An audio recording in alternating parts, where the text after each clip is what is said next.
For the Alliance. Yeah, I said it. What?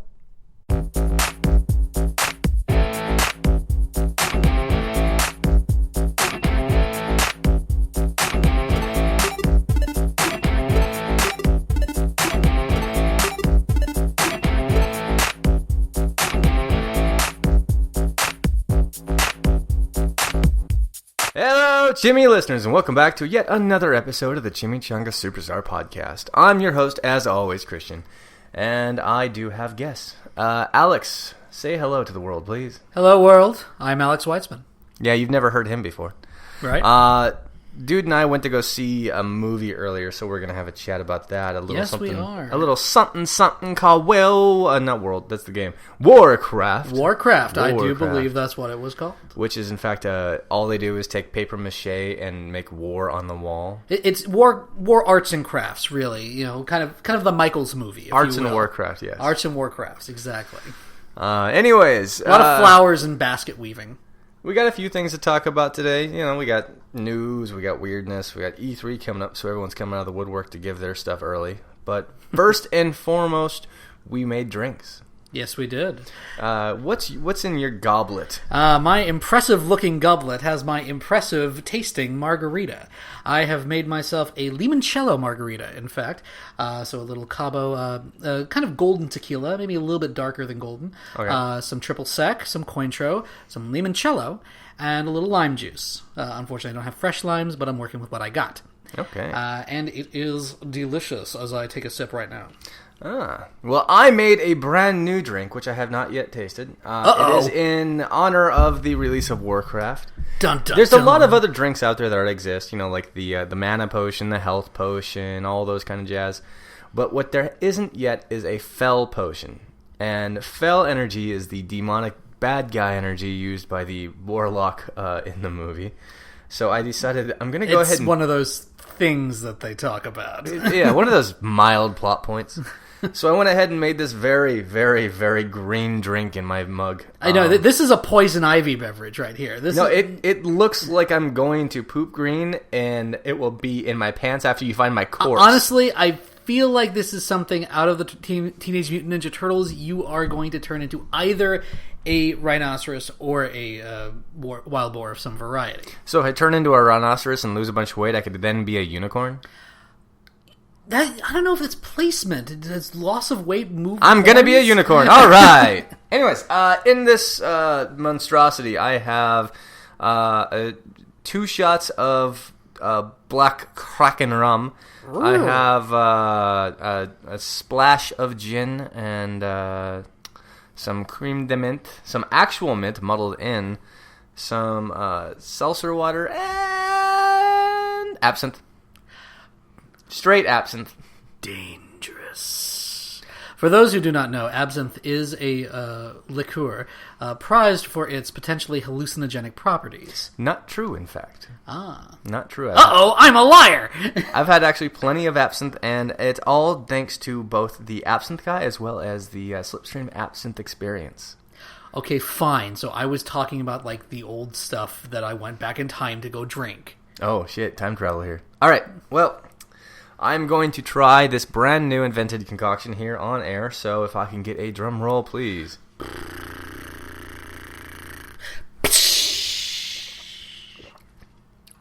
That's not bad. Thank you. I thought my drum roll was very good. Thank you. Though it does taste like I'm going to regret this in the morning. But really, after what podcast don't you have that feeling? All right, moving on. I got a point. Before we get directly into the movie itself, I want to talk about a bunch of other stuff that's gone on this week. I want to talk about the most serious note right now, actually. Yes, absolutely. Down in Florida, there was a horrendous shooting, and we have, at this point, it's currently thought to have 50 dead and 53 known to be injured. I believe that is the current stats, yes. I do not wish to discuss the details of the shooter, the details of anything else. I just want to take a moment, and we all need to acknowledge those who were harmed, those who we've lost, and those who are directly affected by this.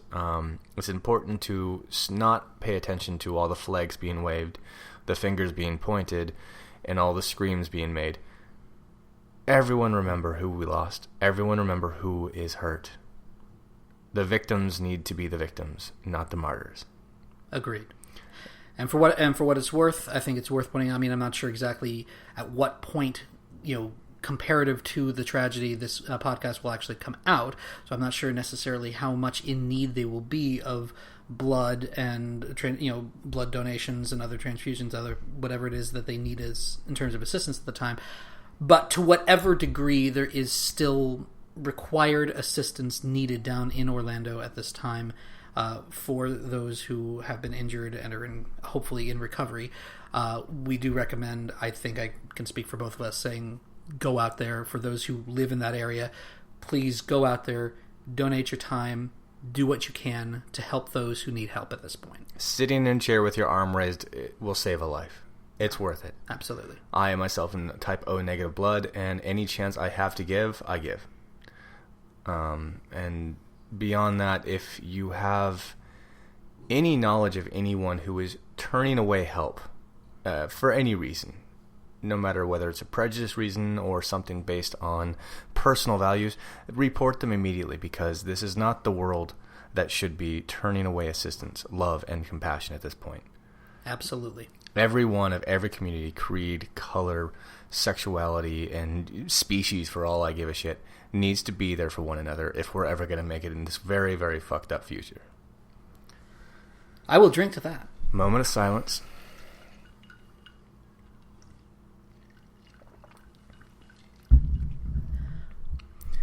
I will admit that was a very difficult moment of silence with what's in my drink.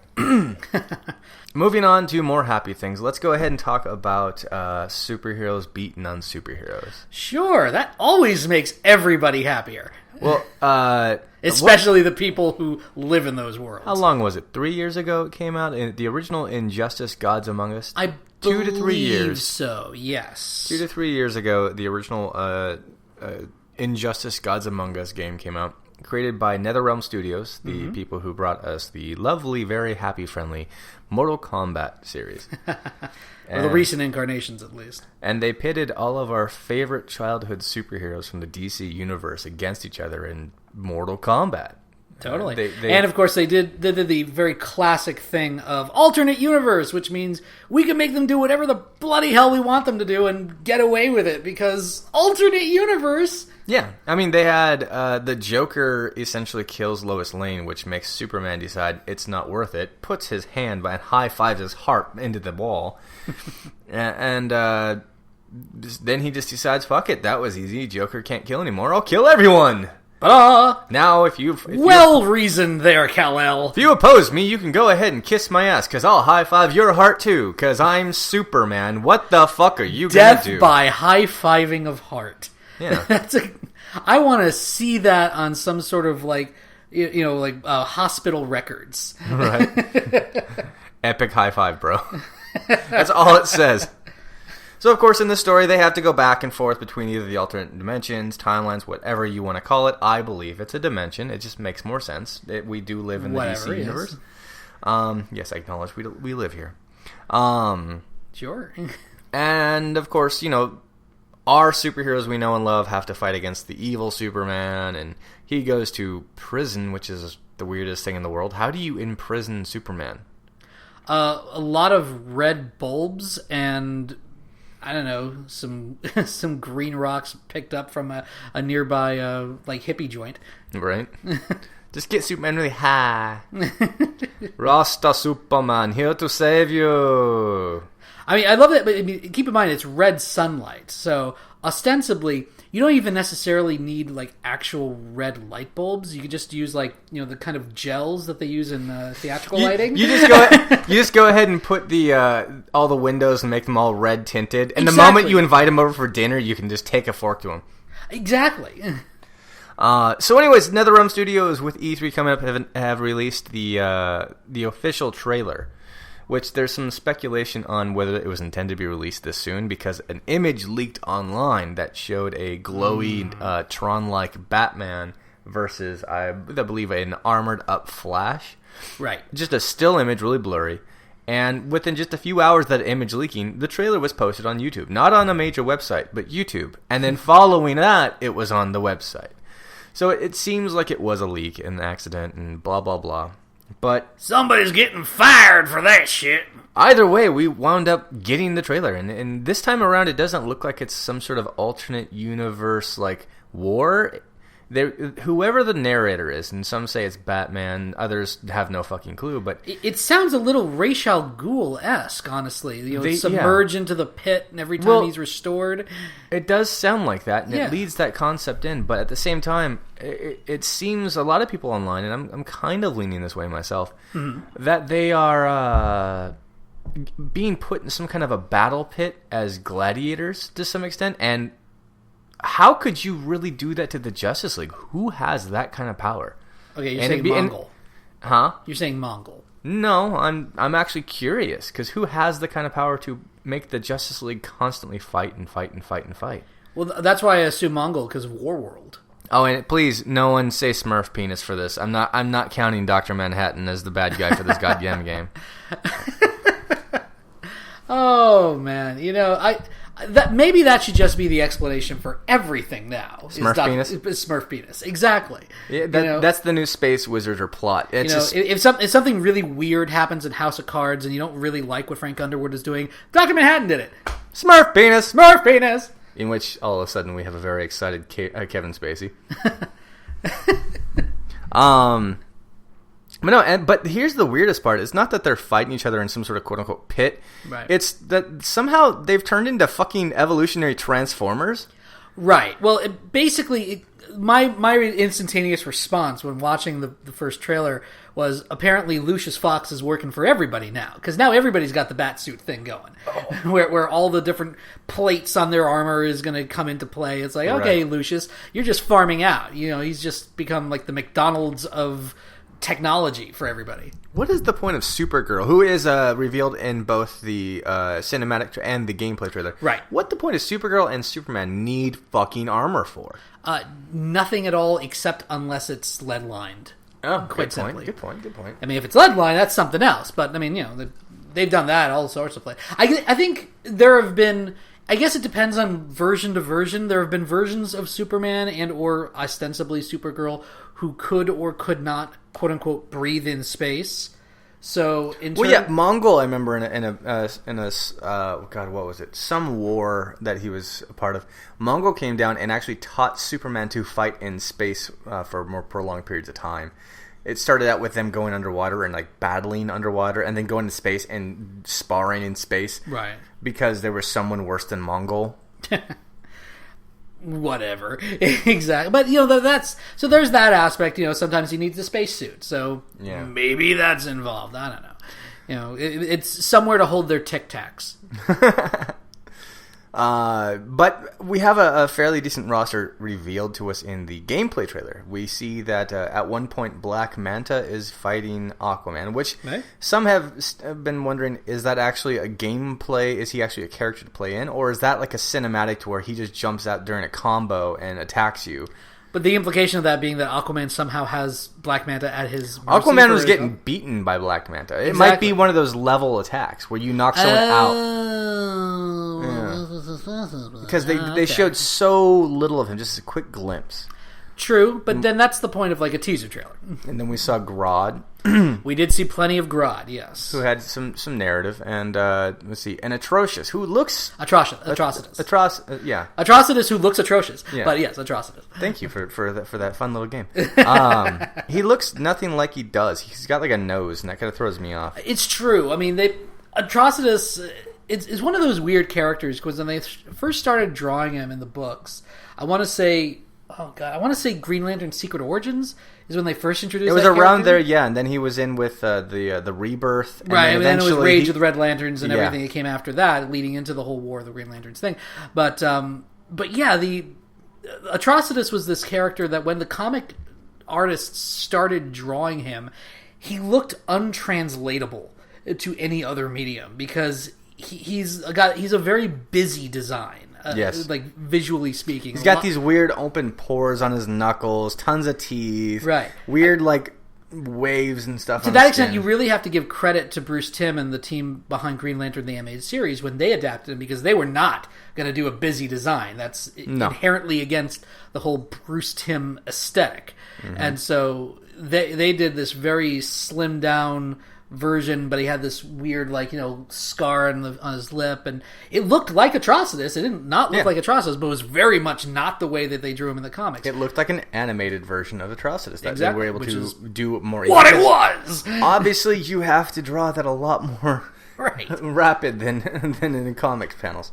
Exactly, and so this version, I guess, I don't know. I'm gonna have to see it more, I suppose. But yeah, it's interesting. I think it's interesting seeing him in there in general. I mean, we did get one brief moment where I guess like a hold or a throw where he does throw somebody to the ground, gets on top of them, and pukes all over them. Yeah, and then that's how it works. Look, I just want Dexstar. If they're gonna get a Red Lantern, let's get some Blue Cat. Blue Kitty Cat, the saddest fucking story to ever come out of the DC. I know. I love the weirdness of the Blue Cat, and then I heard the story, and I was like, oh, fuck. Why'd you have to pull on my strings? Which, everyone was like, ooh, Space Kitty. Turns out, not Space Kitty. Nope. That is literally the angriest creature on our planet Earth. Mm-hmm. And, I don't like that story very much. Not because it's badly written, but because I just don't like those kinds of stories. Us. Same reason I don't watch Jurassic Bark from Futurama that often. I don't like that. But yeah, the game looks pretty good. It's early, obviously. There's a lot to be put in. But I'm wondering, it seems like as you win a battle or lose a battle, you gain like an armor piece or the option to use an armor piece. And it seemed, because they do say every battle defines you. Every battle defines you. I was wondering what the move was on that. And every time in the cinematic trailer someone got beat down, they'd armor up. And suddenly they're powerful. And then in the game, they actually describe that, and they show a variation of every character. Right. Grodd goes from like this weird, like simple. I thought it almost looked like they were just like switching between costumes. Is what it looked like. It looked like it, yeah, but it does seem like they're kind of going to this mechanic of if you get your ass beat a lot, this will be like, here, now you can take more damage. Isn't the implication then that getting like more awesome armor means that you kind of suck? So I would really think great players are basically naked? I think the way to fix that is less than give you awesome armor for losing, but give you something that just makes it to where you can get beat on a lot more so you can learn to fight. And then eventually you can change to an armor that like gives you more speed or something else because you earned it. So basically, you lose a lot. Here's a mouth guard. Exactly. What I'd like to see is like, say you play as Flash and you specialize in being a fast-paced player, and they give you a speed boost every time you win, and suddenly you're so fucking fast that it's just like you press a button and you've done a 1,000,000 hit combo and you've jerked off 3 times. I want that desperately. You have no idea. But yeah, the game actually looks pretty cool. I love the original, and I'm definitely gonna play the shit out of this. There we go. And challenge out to anyone. It's been a while since I've regularly played any fighting games, so I mean, if challenged and somebody else has it, I'll definitely partake. But I don't expect to buy it myself. But then who knows? We'll see what happens. I know I am. I definitely am. And since we're roommates, I'll probably just make use of that then. Yeah. So there you go. Yes, let's talk about the movie we saw. Let's get the meat of the episode, the podcast. Yes, indeed. Well, we probably titled this thing after. Since I'm feeling the fuck out of my fel potion here, and boy, am I! Yeah, how is that going? By the way, you feeling like you can open a portal or what? I'm feeling like I have a red face and my mouth is moving wrong. So I think I'm on the right track to becoming a warlock. Or W.C. Fields. See, I have a purpose for all this, and we'll get to this later. My little chickadee, we're gonna fight the Alliance, yeah. But for most of all, my drink is kicking my ass, and I'm feeling it. How you doing? I'm doing pretty good. This is, this is almost all booze, with the exception of the tiny little bit of lime juice in it, and I'm doing all right. There's ice in there. Let's be realistic. There is some ice in here. Yeah, ice is only 1% alcohol, if it's from tap. There you go. All right, so probably at least 5% carcinogens, though. Let's be honest. So the Warcraft movie, brought to you by the Fast and Furious franchise owners, Universal and Legendary. Hey! Legendary, the people who also did Batman Begins. Yep. And Blizzard Entertainment, of whom I have friends who work for them. So first and foremost, like I said in a previous podcast, I just realized I have friends there too. Holy shit. Yeah. like I said previously, I'm surprised they went with a non-CG film approach, considering how amazing their intro cinematics are. Well, one could make an argument, I suppose. Full CG. Full CG. Okay, full CG. There you go. We basically open the entire film up with the orcs marching onto the Dark Portal, the original Dark Portal, and making the initial excursion to Azeroth. Right. From Outworld, or Outlands, or whatever plot story arc they have. I forgot what the place is called. I thought you were the Warcraft geek around here. Fell Potion. I'm allowed to not know the lore. You have to know the lore, otherwise we got nothing. So anyways, and then it continues on as the stories tend to, when you write them. And we get the clash between the orcs actually attacking and kidnapping humans for plot purposes. Yes, by the way, so we're going to spoil the shit of this with minor things that we'll go ahead and provide outwardly. Yeah, we'll probably end up talking a fair bit about. For plot purposes, they do have to they do have to capture live people for reasons. So up until this point, we've seen the orcs in their home world. We've seen one green orc and then a few non-green orcs and then a few green orcs as well. So it's kind of a mix at this point. Okay. The orcs are green because of the fell magic that this main warlock has, whose name eludes me. Garudan or something like that? Yeah, oh gosh. It was something like Godon or Gordon or... Zordon. Oh, you might actually like the voice of some of these people, dude. Yeah, no, Gul'dan. He actually who's voiced by Daniel Wu, surprisingly. Daniel Wu. And then we have Durutan, who's voiced by Toby Kebbell. Toby Kebbell, the bad Doctor Doom. Considering they're both bad, we still haven't done a hate watch of that movie yet. We absolutely will. Now, here's what I will say. I think for the most part, having not quite gotten into what we do or do not think about the movies yet, I will say about Warcraft, for the most part, most of the actors don't make a lot of impression. They do perfectly fine, but nobody really is like, ooh, that's a standout, excellent performance. The one exception I would say is Toby Kebbell.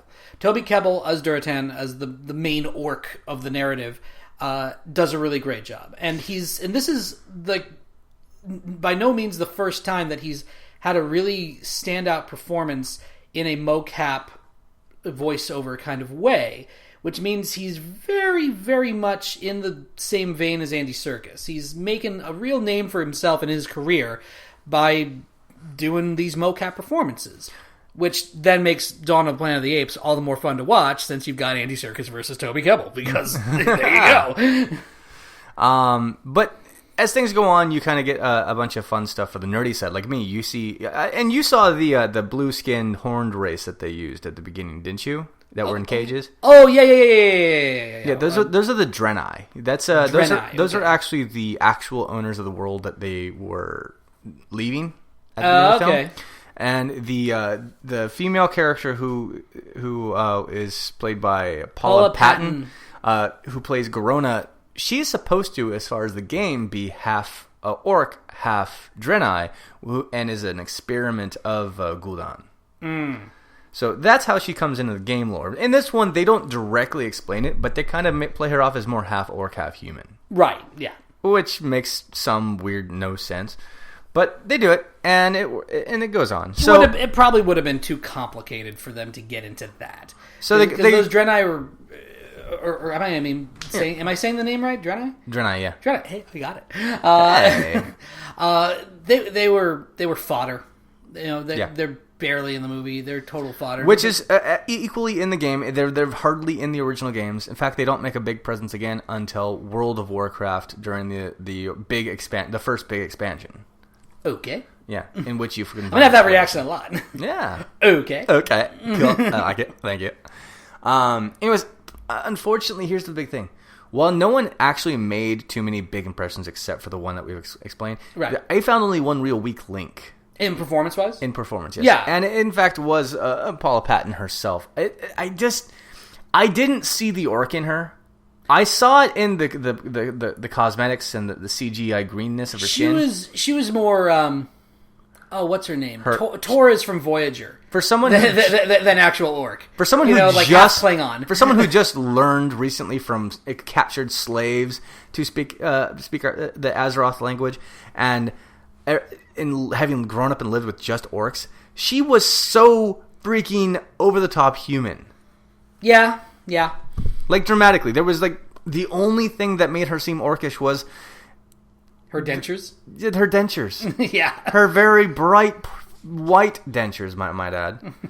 And not to say that she did a bad job as an actress, she just did not sell being an orc to me. I did not feel she was an orc character. That's fair. There was, for me, watching as somebody who doesn't have any real connection to the orc lore or anything like that, I thought her performance was more indicative of her status rather than her race. Because she seemed like somebody who'd been, like... We're introduced to the character being dragged around in chains already. Yes. So she's kind of a slave girl, by implication. And you can have any number of problems if you're the type to have problems with that, in the way that she's portrayed as this kind of, exotic fan service. Now, I would like to point out, first off, the orcs themselves are not known to actually dress up and be clad.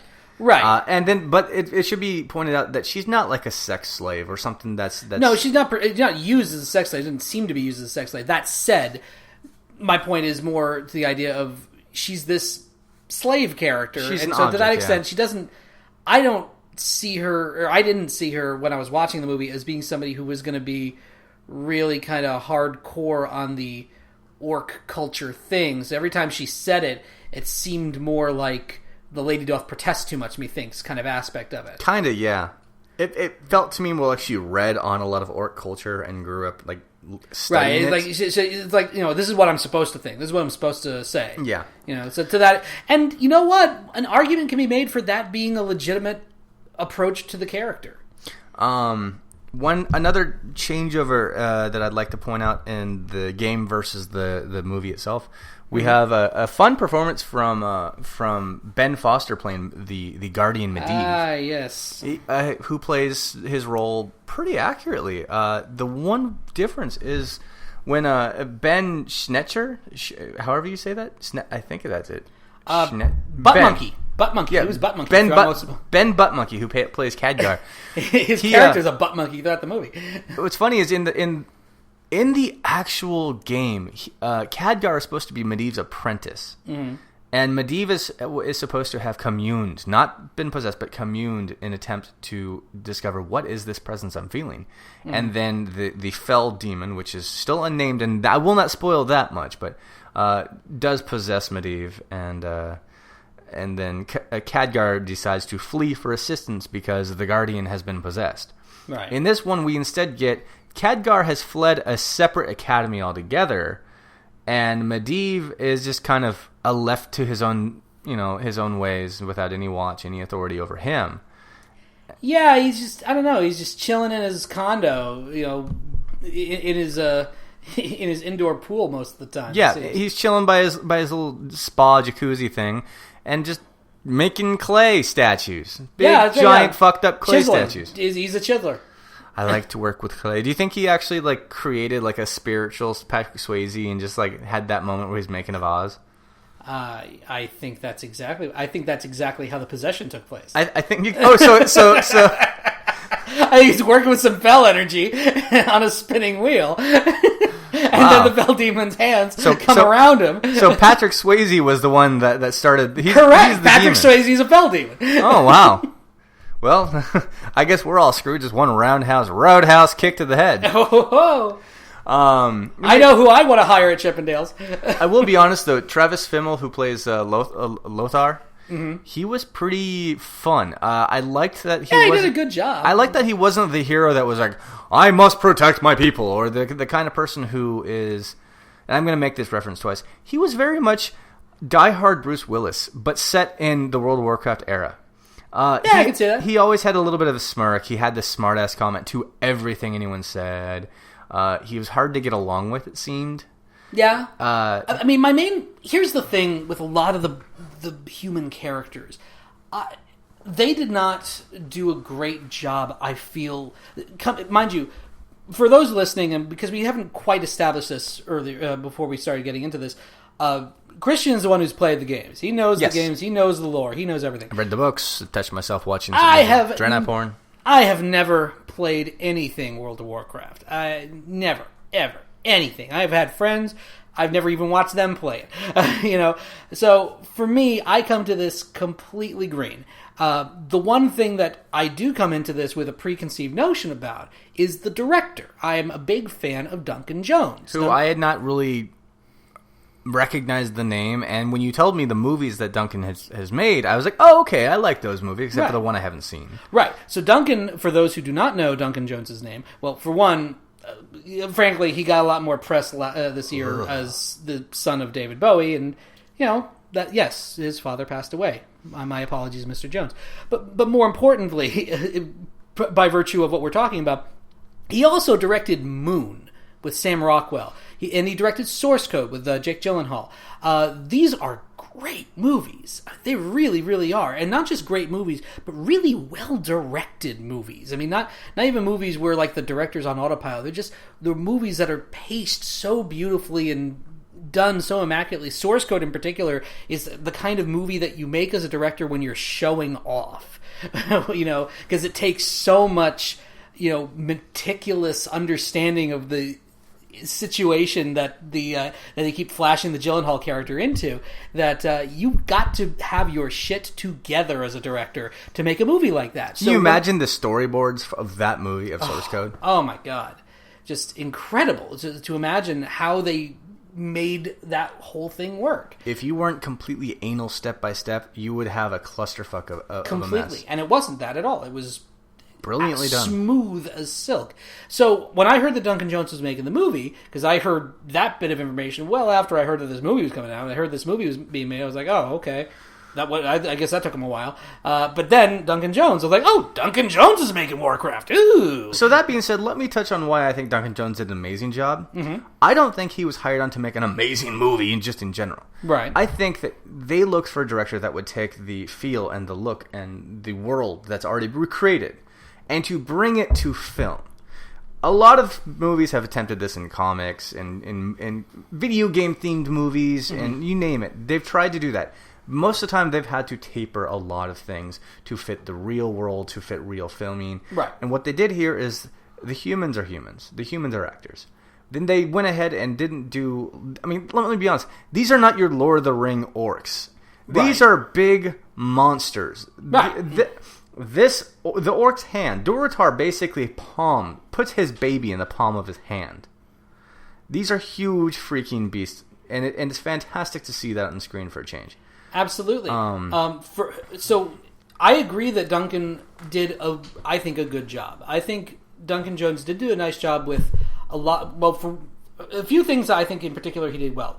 I think he did some nice little moments between the characters here and there, mm-hmm. to give the world some sense of really of people actually living in it.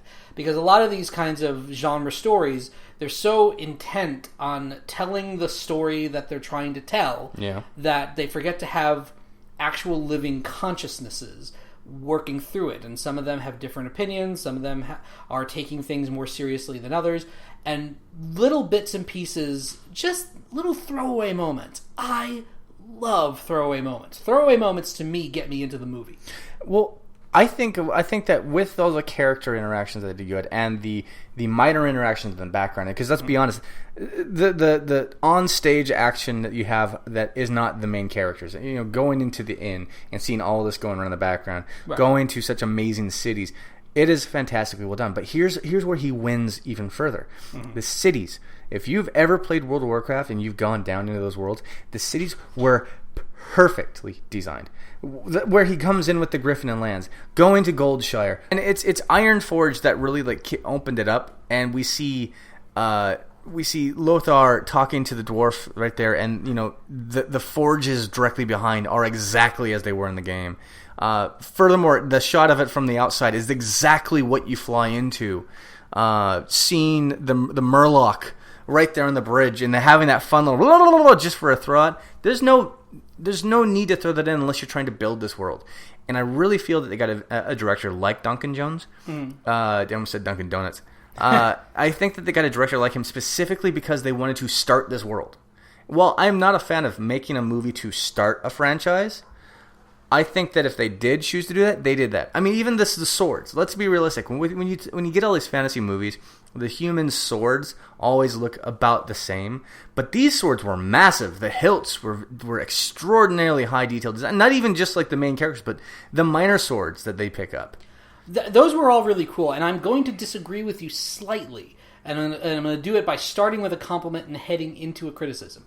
I like it already. So here's the thing. Again, from somebody who hasn't played the games, obviously the fidelity to the Iron Forge and to the cities and everything doesn't have any real resonance for me because I don't have that frame of reference. So from my perspective, I'm just looking at it as nice environments, and that's pretty much it. And I will say that Dunkin' Donuts went ahead and never gonna live it down, Dunkin'. Not anymore, buddy. Ziggy Stardust is gone, and we're gonna call you Dunkin' Donuts now. And so it's. I'm sorry. This episode is not at all sponsored or produced by Dunkin' Donuts.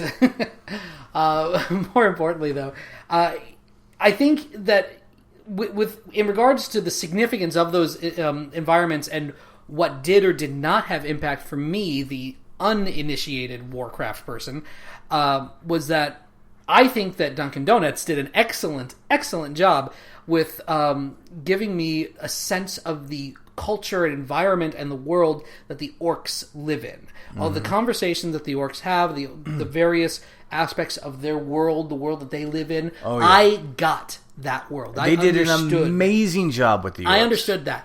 Here's what I didn't get. I didn't get the human world very well. The human world in the first half of the movie does not feel as fleshed out. It's a little, and sadly, it's because it's a little rushed. I think it's the pacing. Yeah, they're a little rushed in the beginning to try to get as much of the setup going as possible, and in those moments, they're missing opportunities to help us understand this world that the humans live in. And I wonder if that's less of the director's cause, or if this is, again, one of the when we're seeing it more and more, so much. I mean, look at Batman v Superman now. So much of just the production studio decides we got to shorten this film, and they cut and they cut and they cut. I wonder. I mean, the only way to know is whether they're going to release some freaking longer version of the movie later on. And I haven't seen it yet, so I'll save this conversation for another piece, but I am hearing a lot of people just give rants about how the rated R Ultimate version of Batman v Superman is dramatically superior to the original. Right. So we're not going to go into details here. No.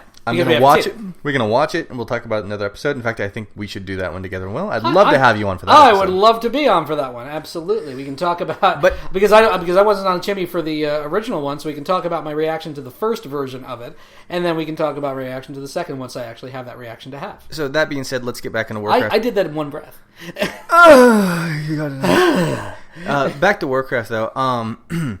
There are a lot of things that they did change in the story, and you have to for movies. You can't take anything from comics or video games and have the exact duplicate on the screen. Right. One big case in point is the lead female, whose name I just forgot. Fucking Fell Potion is kicking my ass. Paula Patton. No. No, the lead orc. The lead orc female. Wifey. No, Guran, or the girl, the half orc. Oh, okay. No, it is Paula Patton. Okay, Paula Patton. Yeah. I heard Paul Patton. Sorry. Sorry, everybody, but this Fell Potion is actually really fucking strong. Anyways, in the games, she actually is puppeteered by Gul'dan into killing the person she kills. In this version of the film, she is said, please do it for the greater good. Right. And she goes forward with a moral heart, knowing she did what she did for the better good. In the games, she goes on as a traitor, and no one knows she did it, but that she was a Ponzi or a puppet, but her. Mm-hmm. And so there is a different dynamic there. I think that is an interesting scenario, the way that they've got that set up at the end. And again, we're going to talk a little less spoilery here, because this is about practically the very end of the movie. Mm-hmm. But what is nice about the emotional dynamic of that ending is that it does put two opposing sides of the oncoming war for what the inevitable sequel will inevitably get into. A very specific and interesting dynamic between the two leaders of those sides of the conflict. Yep. And I can't say too much more without getting spoilery, but it is a interesting dynamic to have to play out. To that extent, it makes me want a sequel. Not really because I want to see more bang bang, mace to the face. More, ooh, those characters are in weird, interesting positions now. I'd like to see how that plays out, please. I would like to touch on Moses being in this movie, by the way. Oh, yes. I couldn't help but notice that. So I'm going to do a minor spoiler. I mean, look, at that moment in the movie, I kind of was like, every bone in my body wanted to sing "Deliver Us" from Prince of Egypt because I wanted so desperately. Like, wait a minute, the orcs are the Jews now? You didn't know? We've been working out since now we were carrying around big and shovels, we're green, big clubs, and hey. We're coming through the portal, and now we're gonna take over your world. Maybe if you're gonna give us a place to stay, otherwise we're gonna beat you to your bloody pulps. To la God, or whatever. Yeah, it's la gar is like their big war cry. All right. Anyway, so that is Thrall, who actually surprisingly grows up to not be this big, mighty, beefy warrior like all the rest. Well, he does. He becomes the king of the entire, the overlord or whatever of the entire horde. This is the danger of being an animation fan. You say overlord, all I'm going to think is the Pinky and the Brain episode, where he can't say that word without getting a static shock thing. Overlord. Well, thank God that's not part of my life. Exactly. I refer to myself as the overlord of many things. Anyways, so Thrall becomes kind of like this big overlord and the big beefy warrior. He beats everyone in the horde. But beyond that, he also becomes he beats the first... everyone in the horde. Hand by hand. By hand, even. Personally? One-on-one, or does he do it in mass? I think he was actually in the background scene of one of my favorite episodes of Silicon Valley. Anyways, he actually becomes a elemental shaman, which leads me to touch on something really fun. In the Warcraft world lore, there's various magics, and they touch on that in this one. You have what Medivh and Khadgar play with, which is kind of the arcane magics where you kind of force things to be different than they are. Right. Such as sheeping, which you saw in the show. We did get to see somebody become a sheep. Which as I hinted, I tapped you on the shoulder and said, that's an actual spell. Right. Well, and that's... Look, the other video game movie of the year also, which is Ratchet and Clank, which I haven't seen yet, but that's also something that's infamous for its many, many, in this case, not spells, but guns, right, of things that can, turn enemies into other things and all sorts of weird shit like that. I don't have any other way to describe other than epic by how many times I've been in a raid when it's been this serious moment with 50 of us, all right, this is the time, everyone, get ready, get in positions, all right, on the count of 3, get ready, all right, sheep them. And you have all the mages just wiggle the fingers and summon arcane magic to turn the enemies into sheep so we can attack the right target. Because they're just wandering like sheep for 1 minute. But then you have can't fight. But then you have, as noticed, the fell magics, which are the demonic and otherworldly magics. Right. But what was the ones that give you the really bad chin acne. And then you have the brief moment where Khadgar fights off the fell magic, and you see the big bright light. Right. That is the holy, the spiritual, and the faith magics, I which the priests tap into. So it's kind of funny because the mages are not supposed to be able to tap into that, but Khadgar apparently can. And then the one that wasn't touching this at all was the elemental, which is what the shamans use, and eventually the druids from the Night Elves will be using. Right. So it's fun that there's so many different types, but touching all that, I love the visual magic. I love the way this appeared in this. A lot of things since Lord of the Rings came out are trying to be a little less touchy with magic, not so magic inspired, not so arcane missiles, not over the top fantasy. They want to kind of tie it like Game of Thrones. You hardly see magic, you just know there's magic. Here, flat out, no, there's fucking magic, and it's big, bright, fancy lights. Which, you know what, that I have to agree with you on that, because of, especially with all the soft touch, like we don't really mean it magic shit. It was nice to see somebody say, no, fuck it, we got some magic around here. I liked how instead of just grabbing someone and pointing at them and then pointing at the tree and having them just magically pinned against the tree, you see this constant wave of magic just pushing them against the tree. Right, but let's for the record, it's not as bad as, say, like, you know, M. Night Shyamalan's version of The Last Airbender, where he over exaggerated every single stupid movement and had no connection to anything that was happening. Or like when they have an entire row of earthbenders marching and dancing to move a single rock. Well, not even a row, my friend. If you recall correctly, it's actually several rows. It's more like a bowling pin setup. There's like one guy in front, and then two guys, and then three guys behind them. So really, they could, you know, if the firebenders had actually had enough power in any particular way to have shot them, they could have gotten a strike, basically, you know. Do you think they were practicing that in the yard? Like, okay, girls, time to get in position. Let's get our dance in sync. Let's fight the fire. Time for our production of Stomp. Down with the Fire Nation. Oh my God. Anyways, yeah, slurp it up. Ava the Wonder Dog is out there sucking down some water. Yeah, I'll tell you though. I mean, honestly, not that it's like recent news or anything, but we could probably do an entire podcast of me bitching bitching about M. Night Shyamalan and going into huge Avatar geek love. So maybe that's another time. Which he's soft greenlit for a sequel after all this time. Yeah, right. Anyways, I guess to wrap up World of Warcraft stuff, I'm really, really, really happy with this film. The whole stigma of video game movies cannot be done right, I think this year have been beaten twice, with one more yet to come. Ratchet & Clank has been very warmly received.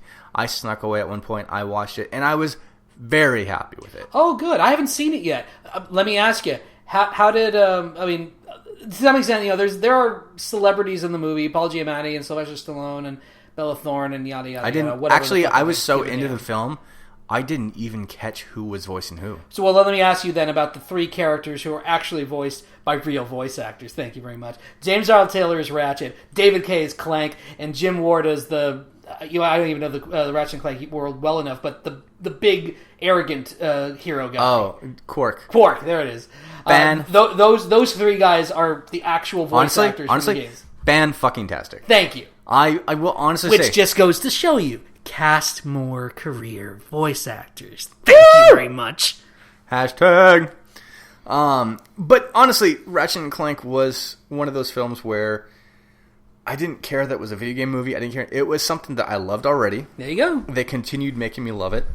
The characters are fantastic. I'm actually hoping that this is doing well enough that maybe we can even move into a fun Jak and Daxter animated film. Ooh, that'd be interesting.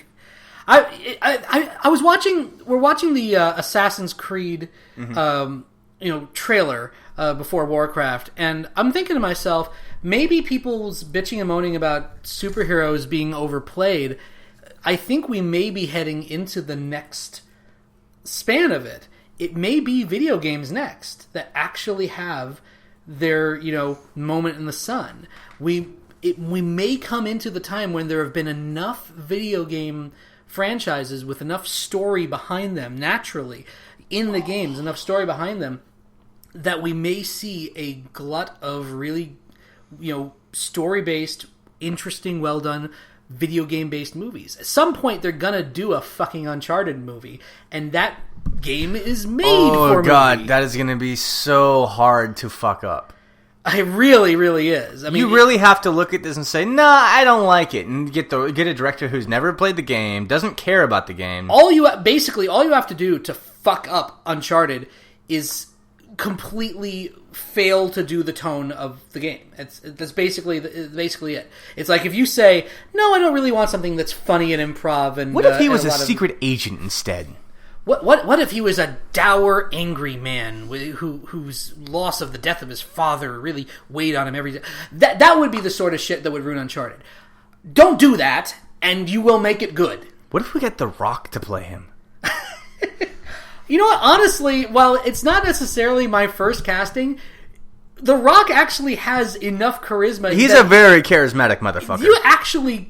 If you let him play in that world enough, it would not be Nathan Drake as designed for the games, but he could at least be a fun Nathan Drake.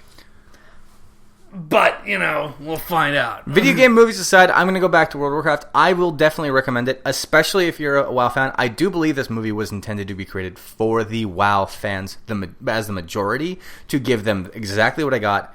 Every visual in this movie made me happy. The story made me happy. I recommend this very heavily. Go see it. And then from my perspective, as somebody who has not got any real reference of World of Warcraft in my history, I'm going to say it's at least good. It's a good movie. I don't necessarily think of it as great, but then to be fair, I may be missing a fair bit of it, which clearly, Christian, as somebody who does know all the lore, got all of it. So to that extent, it did do what I think it's intended to do for those in my position, which is make me interested enough to go find out what some of these things are.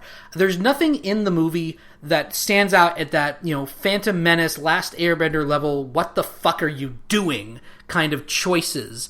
To that extent, again, having a very talented director like Duncan Donuts, behind the movie is going to help prevent that kind of shit. It's well done. It's got an interesting world. I don't think it's going to completely grab you because it's not going to make a huge amount of sense after the first half of it, but stick with it. The movie does find its groove and will grab you throughout the rest of it. Ultimately, the orcs are fantastic. The orcs alone should sell tickets. And the orcs alone, frankly, are reason to see the movie, and to that extent, Toby Kebbell's performance. And we didn't also mention Clancy Brown. We have to mention Clancy Brown, because Clancy's fucking awesome in anything, who plays an evil villain, because that's all they ask Clancy Brown to ever do. No, it's actually fantastic. He actually plays Black Hand, the one who with the one black tattooed hand and the other gets it. Right? Yep. That's Clancy! Anyways, so we're done reviewing this movie. Go see it. Enjoy the fuck out of it. And now it's time for the weekly Smart Shit with Professor Elliot! Hello! Hey, fucker. Adjust. Adjust. You just adjust yourself, but just stop. Adjust myself. Stop whacking yourself against the microphone, please. Okay. I thought this was smart shit. Smart shit, not stupid shit. What do you got for us this week? Something short, a little bit of a story. Okay. So, early 19th century, there's this Italian zoologist, Stefano del Sciaie. Yes. Shia LaBeouf. Sciaie.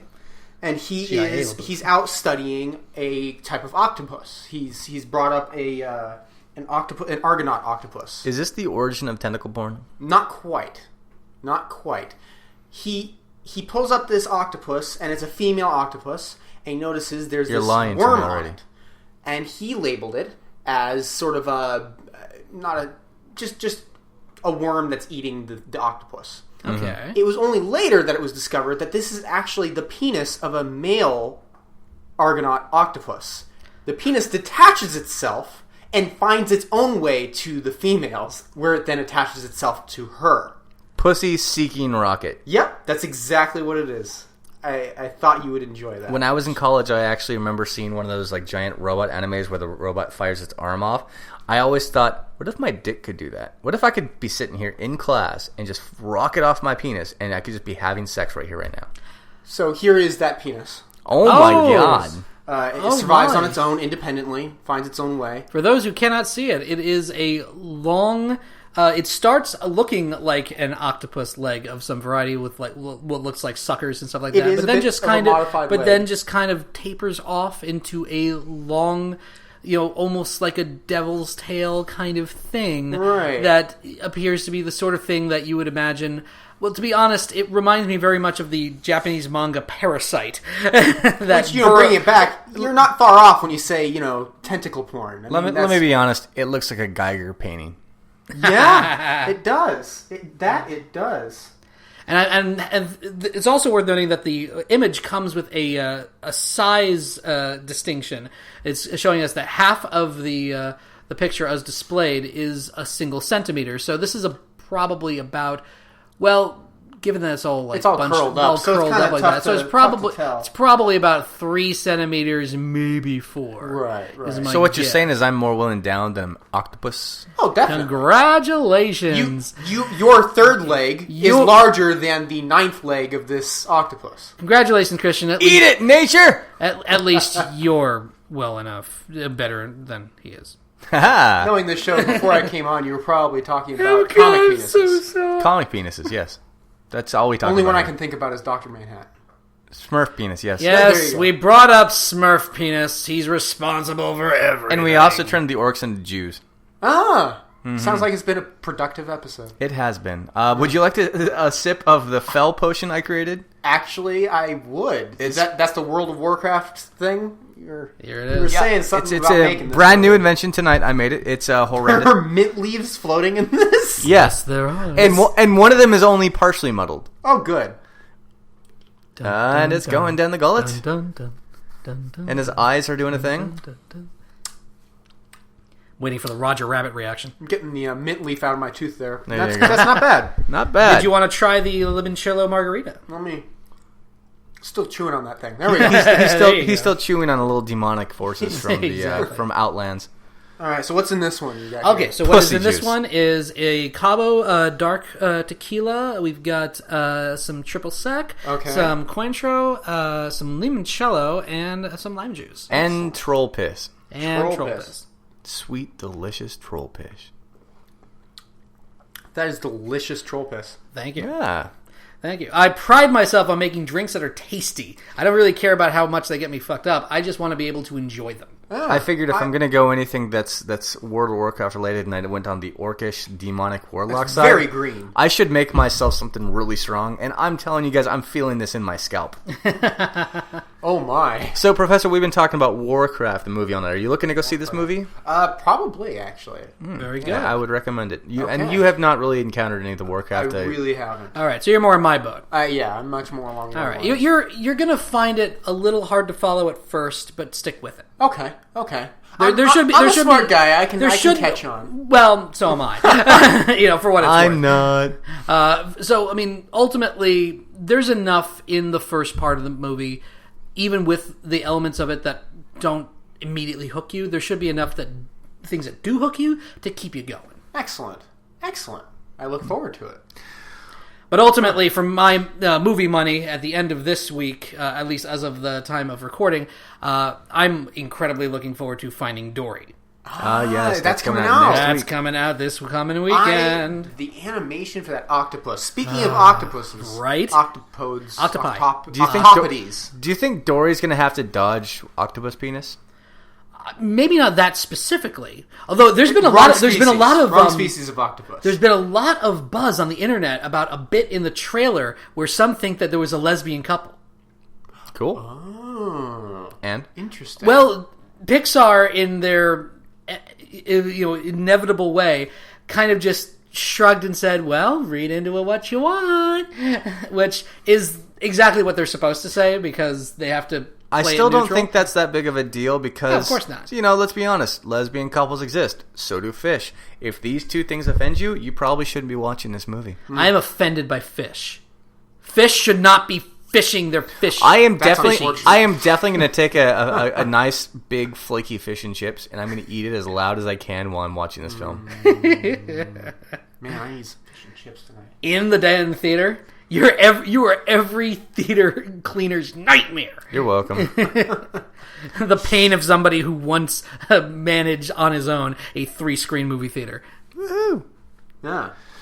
Well, that being said, thank you, Alex, for joining me and ranting about all these things. Thank you, Woo! Professor, for another wonderful, very bizarre, tentacly story this week. Of course. But, I'm glad I could provide. Anyways, this episode has not been brought to you by Warcraft Film. This is just my own and our own opinions of it. But yeah. Any last shout-outs or thoughts for this week? Anything going on? Anything you want to talk Well, about? I'm gonna throw out there. It's actually not something that I'm doing specifically, although I'm involved with an aspect of the project. I'm gonna give a shout out to a comedy show fundraiser that is happening at Flappers in Burbank in the Yoo-Hoo Room on June 29th of 2016. So for those in the Los Angeles area, Flappers at Burbank. It's called Trekkies for Trees. It is a comedy show fundraiser for the purposes of giving to a charity for I believe for rainforest, being heralded by my good friend Josh Snyder, who will be in the show. And then also there'll be any number of other very talented comedians. I'm going to read them off right now. For the 7:30 show, you've got Sherry Hodge, Adam Florberg, Stu Kosh, Jason Weisenberg, Alexander Sennett, Joshua Snyder, Karen Runtowski, and then in the 9:30 p.m. Show, because it's going to be one show and another back-to-back, Crystal Shari, David P. Cronmiller, Brian Thomas, Skip Beals, Paige Wesley, Joshua Snyder, and finally, Jerry Rocha. This is going to be a really awesome show. I'm shouting it out. For those wondering what my purpose is in talking about this, I'm going to be involved in the making of the album version of it. Josh and I will be recording some amusing skits that will be put in between the I thought bits. you were just sleeping with all the comedians. Well, I did that already. I'm talking about what I'm doing in the future. Thank you very much. And Skip, you were the best. But yeah, so for those in the area, go see it. Nice. Anything for you, Professor? Not nearly as much from me. However, I will be going to VidCon this year. Oh, Coming nice. up very soon. So I'm going to be going there with Destiny Commons, my co-producer, director, filmographer, all sorts of things. I've worked with her plenty. She's very talented. She's wonderful. If you'd like to meet up with us, please give me a shout out online. We'd love to see you if you're Is out there there. any way that people can find you to get in the crowd? You can find me on Professor Elliot at Twitter. That's Elliot with 2 L's and 1 T. In fact, if you search Professor Elliot anywhere, you will find me. Well, that's fantastic. Thanks. I was talking about at the con. Oh, at the con, I will be wandering. This is my first year going to VidCon. I'm not sure what to expect yet. All right. I'm still looking at the You're details. gonna be like shooting any fireworks, any balloons, or anything? There will be laser beams. There will be trapdoors. A certain number of ninjas. I'm not sure how many. Okay. Well, you can't really predict that. And I think most of them are yellow belts, so you should be fine. And random 5 centimeter long tentacle dicks. Exactly. That I've just learned on, and I can start training now. There you go. Thank you. I appreciate it. And that's why you look up these stories, and that's why you listen to Professor Elliot and his smart shit that you should know. Exactly.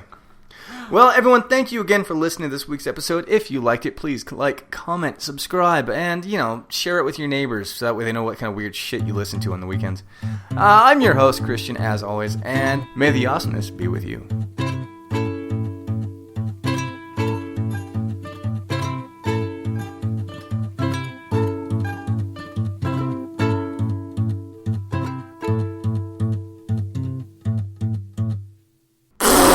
Yay! Awesomeness! We're gonna have so much awesomeness!